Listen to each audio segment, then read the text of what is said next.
Bonjour tout le monde, Nancy Simard, maître phare, toujours avec vous pour l'accompagnement quotidien. J'espère que tout le monde va bien. Aujourd'hui, on va tout de suite commencer notre sujet du jour qui est « Comment je peux me donner plus d'amour à moi? » Alors, je vous souhaite la bienvenue ceux qui vont écouter ce live-là, qui vont faire partie du live. Alors aujourd'hui, on est dans notre 17e jour déjà et je vous rappelle le thème d'aujourd'hui. On va parler de comment je peux me donner plus d'amour. Alors, comment vous recevez ce thème-là aujourd'hui? Qu'est-ce que ça vous fait? Est-ce que c'est un thème qui peut vous intéresser? Parce que j'ai plein de choses à vous dire par rapport à ce thème-là. Et j'avoue que j'avais hâte de vous en parler. On va commencer dès maintenant. Alors, l'amour, premièrement, on va aller voir qu'est-ce que c'est. On va aller voir comment on l'applique dans notre quotidien, comment on peut l'appliquer, qu'est-ce qu'on peut faire pour en mettre davantage dans notre vie. On va aller voir aussi que l'amour, c'est pas seulement se donner de l'amour à soi, mais est-ce que je suis capable de recevoir l'amour de quelqu'un d'autre? Comment je me sens quand quelqu'un veut me partager de l'amour, quand quelqu'un vraiment me donne des signes d'amour, comment je me sens moi? Est-ce que je me sens bien? Est-ce que je me sens mal? Comment je reçois cette dose d'amour-là? Donc, c'est pas juste d'en donner, c'est aussi d'en recevoir. Alors, on va aller voir un petit peu tout ce champ-là de qu'est-ce que c'est l'amour en soi. Alors, premièrement, quand on parle d'amour, c'est tout l'aspect d'amour de soi, d'amour pour soi. Donc, je vais aller dans cette direction-là pour commencer. Alors, quand je parle d'amour, bonjour Riyad, bienvenue. Alors, je te souhaite un beau live et on va partager aujourd'hui le thème de l'amour. Alors, comment j'agis avec moi-même par rapport à l'amour toujours? Est-ce que je me donne de l'amour personnellement? Est-ce que de quelle façon je me vois? Est-ce que je me vois avec des yeux d'amour, des yeux de bienveillance? Ou je me verrais peut-être avec des yeux peut-être un peu plus critiques, des yeux un peu plus inquisiteurs? Peut-être que je m'auto-sabote, peut-être que je me sous-estime, peut-être que je me détruis personnellement. Alors, aujourd'hui, on va aller dans le sens contraire. Comment je peux m'en donner davantage? Comment je peux me faire une cape d'amour pour moi? Alors, c'est vraiment vers ça qu'on va aller. Donc, comment je peux agir avec respect pour moi? Donc, ceux qui sont dans le live, tout de suite, c'est parce que vous êtes intéressés par le sujet. Si ce n'est pas le cas, je vous conseille de quitter immédiatement. Donc, comment je peux agir avec respect pour moi-même? Comment je peux faire pour être encore plus calme, encore plus bienveillante, encore plus ouverte pour moi? Parce que plus je vais être capable de me donner moi-même de l'amour personnellement, plus je vais être capable de l'accepter quand les autres vont en faire, mais je vais être aussi capable de moi-même transmettre de l'amour. Alors, premièrement, est-ce que j'agis comme une bonne maman pour moi? Est-ce que j'agis avec bienveillance quand je me regarde personnellement dans mon quotidien? Est-ce que je m'accepte? Est-ce que je suis contente de ce que je vois quand je me regarde dans le miroir? Et je ne parle pas de mon physique. Je parle de ce qu'il y a derrière, la personne qui se trouve derrière cette enveloppe corporelle-là. La personnalité que je suis, les qualités comme les défauts. Est-ce que je les regarde et je les accueille avec douceur, avec bienveillance, avec respect pour moi? Et plus je vais me donner de la bienveillance, plus je vais me donner cette douceur-là, cet accueil-là, plus ça va être doux pour moi, plus je vais être douce, plus je vais être ouverte et plus je vais être réceptive par rapport à moi-même. Et ce sont toutes des qualités que j'ai besoin d'avoir pour augmenter mon amour de moi. Alors, c'est important de vraiment, quand je me regarde, de pas juste aller voir les petits défauts dans mon visage ou de me concentrer sur ce qui fonctionne pas. C'est pas vraiment de m'attarder à ce qui est négatif ou ce qui est dérangeant pour moi. C'est plutôt d'accueillir ce qui est là, sans jugement, sans attente, sans critique par rapport à moi-même. Et plus je vais être dans cet état de pensée-là, dans ces énergies-là, plus ça va être facile pour moi de Hassen, quitte le live, ça ne fonctionne pas du tout. Tu n'es pas ici pour les bonnes raisons. Quitte le live. Alors vraiment, concentrons-nous sur le sujet du jour qui est l'amour de soi. Donc, est-ce que vraiment je prends le temps de m'accueillir comme je suis, de me regarder comme je regarderais un petit enfant? Quand je regarde un enfant, mon idée principale, c'est pas de le critiquer, de le rabaisser ou d'être méchant par rapport à cet enfant-là. Le but, quand je regarde l'enfant, c'est d'être enveloppant, c'est d'être aimant, c'est d'être encourageant, c'est d'être un guide pour cet enfant-là. Alors, est-ce que je suis capable de le faire pour moi-même? Est-ce que je suis capable d'être un guide pour moi, d'être accueillante pour moi, d'être chaleureuse par rapport à moi-même? Alors, comment ça fonctionne? Comment j'agis par rapport à moi? Est-ce que j'ai envie peut-être de me cajoler, de me prendre dans mes bras, de me donner un instant d'amour pour moi? Est-ce que je suis capable de faire ça? Donc, si oui, c'est que je me donne de l'amour pour moi-même. Alors, c'est un peu comme si j'étais un parent pour moi. Je prends le temps de me faire un câlin. Je prends le temps de me montrer que je suis importante. Je prends le temps de me montrer que je vaux la peine et que j'apprécie qui je suis. Alors, il y a aussi l'autre aspect, est-ce que je suis authentique par rapport à moi-même? Dans un sens que, est-ce que j'accepte les bons comme les mauvais côtés par rapport à moi? Est-ce que j'accepte autant mes qualités que mes défauts? Est-ce que j'apprécie autant ma luminosité que mes ondes d'ombre? Parce qu'il est facile d'être dans la lumière, d'accepter, de ne voir que ce qui est beau et ce qui est bon. Mais ce qui est peut-être moins appréciable pour moi, ce qui est moins agréable pour moi est tout autant important. Parce que quand je vois mes ondes d'ombre, je suis aussi capable de voir comment j'aimerais être, ce que j'aimerais atteindre de plus. Et c'est dans la noirceur qu'on voit toujours le beau. Alors, s'il n'y avait pas de zone d'ombre chez moi, comment je ferais pour voir ce qui est le mieux? Comment je ferais pour voir mes étoiles? Comment je ferais pour voir ma luminosité? Alors, c'est important d'accepter autant un côté comme l'autre. Parce que si j'enlève mes ondes d'ombre, ce qui va arriver, c'est que je vais enlever une partie de moi. Donc, je ne vais vivre qu'à moitié. Alors, ça ne fonctionne pas du tout. Si je vais être une personne à part entière, je vais être autant dans l'acceptation de mon positif que dans mon négatif. Alors, je ne sais pas comment vous percevez ce dialogue-là, comment vous percevez ce message-là actuellement que j'ai pour vous, mais j'ai besoin de mes deux parties, autant la partie positive que la partie négative pour créer la personne que je suis. Alors, c'est la même chose quand j'ai des difficultés dans mon passé. Ces difficultés-là, j'en ai eu besoin pour me construire. Dans le fond, ils ont été bénéfiques parce qu'elles m'ont permis d'atteindre des ressources que je n'aurais pas atteintes si je n'avais pas eu ces difficultés-là.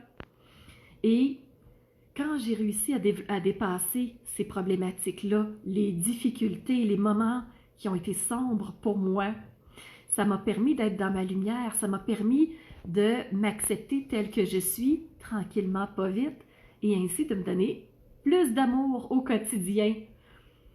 Et quand je parle d'être authentique par rapport à soi, ben c'est important de rien se cacher. ça peut être facile de me voiler la face et de me dire, je vais voir juste mes bons côtés. De me dire, je vais m'attarder à ce qui est seulement positif et de ne pas vouloir voir le reste. Si j'agis ainsi, ce qui va arriver, c'est que je ne serai pas authentique par rapport à moi-même. Donc, je ne verrai pas complètement la personnalité que je suis et je vais moins atteindre l'amour de soi que je veux. En fait, c'est vraiment mon objectif d'avoir plus d'amour pour moi. Mais pour avoir plus d'amour, il faut que je sois complètement authentique par rapport à moi. Il faut vraiment que je sois capable d'accueillir tout ce qui est là, tout ce qui est positif comme ce qui est négatif. Alors, j'en conviens avec vous que l'amour, c'est un apprentissage.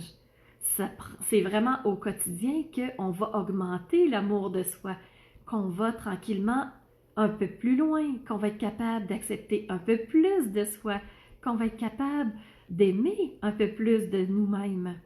Mais plus on va aimer chaque partie de nous, plus on va être capable d'apprécier l'autre, plus on va être capable de voir chez l'autre la beauté de cette personne-là. Parce que si j'accepte pas, par exemple, ma timidité, toutes les personnes qui vont être timides autour de moi, je vais les critiquer dans mon intérieur parce que j'accepte pas cette partie de moi qui est timide. Alors, c'est pour ça que c'est si important de tranquillement m'ouvrir à chaque partie de moi, de conjuguer avec chaque partie et de voir comment je peux interagir avec ces parties-là, même si elles ne me plaisent pas toujours. Parce que plus je vais être capable de les accueillir, plus je vais être capable de les accueillir chez les autres. Donc, c'est l'exemple de la timidité que je vous donnais il y a quelques secondes. S'aimer, c'est se donner la priorité aussi. C'est d'être capable de se mettre au premier rang et de se dire, oui, j'accepte de me considérer comme une personne en première classe, parce que je mérite, parce que je vaux la première classe, parce que je suis une personne de première classe, je mérite le beau, je mérite le bon, je mérite de commencer par me donner à moi cette priorité-là. Ça veut dire que, par exemple, il y a un beau morceau de gâteau que j'aimerais manger, au lieu de toujours le donner aux autres, je peux me le donner à moi aussi. J'ai le droit à cette priorité-là.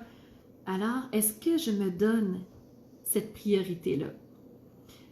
Il y a aussi que quand je me considère en priorité, je prends soin de moi. Donner la priorité à quelque chose ou à quelqu'un, c'est de prendre soin. C'est de s'assurer que la personne se sente bien. C'est s'assurer que la personne ne manque de rien. C'est aussi de faire plaisir à la personne par des petites intentions. Hein?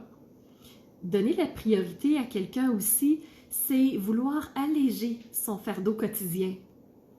Alors, est-ce que je fais toutes ces choses-là pour moi aussi? Est-ce que je prends soin de moi? Qu'est-ce que je mets en place dans mon quotidien pour prendre soin de moi? Est-ce que je prends une marche pour prendre soin de ma santé physique? Est-ce que je prends le temps de ne rien faire un soir si je me sens fatiguée au lieu de vite accomplir des tâches pour les autres? Alors, jusqu'à quel point je prends soin de moi? Est-ce que je vais me coucher plus tôt parce que je me sens fatiguée et que je sens que j'aurais besoin de sommeil? Il y a aussi le fait de, est-ce que je me fais plaisir? Est-ce que je fais ça pour moi, me faire plaisir? Qu'est-ce que je fais pour moi qui me fait plaisir? Et aujourd'hui, qu'est-ce que je vais mettre en place pour me faire plaisir? Alors, avez-vous des idées de choses que vous pourrez faire pour vous aujourd'hui même pour vous faire plaisir? Alors, c'est une façon que quand on fait plaisir à quelqu'un, souvent on va l'entendre dire « Ben moi, si je fais la cuisine et que je te cuisine de très bons plats, c'est ma façon de te montrer que je t'aime. » Avez-vous déjà entendu cette formulation-là? Je me comporte ainsi pour te montrer que je t'aime. C'est ma façon de te montrer que je t'aime en posant des actions. Alors, quelle action je vais poser pour moi pour me faire plaisir, pour me montrer que je m'aime, pour me montrer que je suis bien avec moi, que je mérite de me placer en priorité. Et une chose aussi que je voudrais vous parler, c'est bien de parler de tout ça, de savoir comment je peux me donner plus d'amour, comment je peux m'accueillir davantage pour aller vers plus d'amour pour moi. Mais il y a aussi un contrebalan. Comment je vais savoir, Nancy, que je ne suis pas dans l'amour? Comment je vais savoir que je n'ai pas tout à fait atteint ça? Alors maintenant, je vais vous donner des pistes pour savoir quand on n'est pas dans l'amour. Comme ça, vous allez savoir exactement, ben là, j'aurais peut-être besoin de réajuster un petit quelque chose. J'ai l'impression que je ne suis pas tout à fait dans les bonnes traces. Donc, quand je ne suis pas dans l'amour, premièrement, je vais être dans de l'agressivité, de la colère, dans tout ce qui peut être de comportement ou d'émotions négatives. Donc, à ce moment-là, je ne suis pas dans l'amour. Si je ne suis pas dans l'amour, je ne suis pas dans le flot de la vie non plus. Alors, si je sens que ça bloque, ça avance pas, je me sens coincée, est-ce que ça se pourrait que je me donne pas assez d'amour à moi, que je me traite pas en première classe, que je me donne pas la priorité dans mon quotidien? Alors, si ça bloque, dans mon flot, c'est une très bonne indication que probablement je ne suis pas complètement dans l'amour. Une autre chose aussi, quand on est dans l'amour, on est dans l'acceptation de soi et vous allez voir que dans cette énergie-là, souvent on va développer encore plus de créativité. On va se sentir là, dans une imagination fertile. On va sentir là, qu'on est prêt à créer des choses. On est vraiment dans cette atmosphère-là de j'ai le goût de créer, j'ai le goût d'inventer quelque chose. Bien, à ce moment-là, c'est que je suis dans l'amour. Mais si je sens que je ne suis pas dans la créativité, ben ça veut dire que probablement que je ne suis pas dans une énergie d'amour et d'acceptation de qui je suis et de ce que je vis actuellement. Alors, on peut réajuster en se redonnant des priorités. Et dans le live, un petit peu plus tôt, je vous donnais différentes façons de se donner la priorité. Alors, plus je vais être consciente que moi, je suis une personne qui est dans l'amour, que oui, en ce moment même, je suis en train d'avoir de l'amour pour moi, plus je vais voir de formes d'amour autour de moi, dans ma vie, dans ce que je fais, dans mes relations. Alors, ça va être beaucoup plus facile d'avoir ce lien-là d'amour pour moi. Hassen, quitte le live, tu n'as pas ta place ici. Vraiment. Vraiment. Et ce que j'aime bien, c'est que quand je suis dans l'amour pour moi, quand je m'aime vraiment pour les bonnes raisons et qui je suis, ce qui va se passer, c'est que je vais être dans une puissante protection pour moi. C'est vraiment ce qui va me protéger, c'est vraiment ce qui fait que je vais être dans une énergie très positive. Parce que plus je vais accepter qui je suis, plus je vais me donner de l'attention, plus ça va se transformer en amour pour moi et plus je vais être dans une énergie de je suis dans la création, j'avance, je crée ma vie, vraiment je suis dans le flow, il n'y a rien vraiment qui me bloque et je deviens inatteignable. Les gens ne peuvent pas m'atteindre quand je suis dans cet amour-là pour moi. Mais c'est dans un amour qui est dans des bonnes conditions. Vraiment. Donc, je m'aime profondément pour qui je suis au plus profond de moi-même. Et ce qui est intéressant, c'est que je peux devenir un modèle pour moi. Alors, plus je vais m'en donner de l'amour, plus je vais m'attarder sur moi, plus je vais accepter chaque partie moi-même de moi, eh bien, plus je vais devenir un modèle pour moi et c'est mon objectif. Comment je peux être encore plus un modèle d'amour pour moi? Et ce qui est agréable aussi, c'est que en étant dans cet état de pensée-là, plus je vais devenir un modèle pour moi, plus je vais aussi devenir un modèle pour les autres. Et c'est ça qui est agréable. Comment je peux être encore plus un modèle d'amour pour moi et ça va rayonner, ça va se dégager de moi et les gens vont me trouver différente et les gens vont commencer à me voir d'une façon qui est différente aussi. Et dernière chose que je voulais vous partager, c'est que quand je suis dans l'amour pour moi, je rouvre un champ des possibles incroyable parce que je m'accepte, parce que je vois qui je suis, je me vois tel que je suis et tout est possible à partir de là. Il me reste qu'à sélectionner ce que je veux vraiment vivre, ce que je veux faire, vers où je veux m'en aller et l'univers des possibles m'appartient vraiment. Alors, est-ce que vous êtes dans cet univers des possibles-là? Est-ce que ça vous intéresse d'être dans un univers de possibles?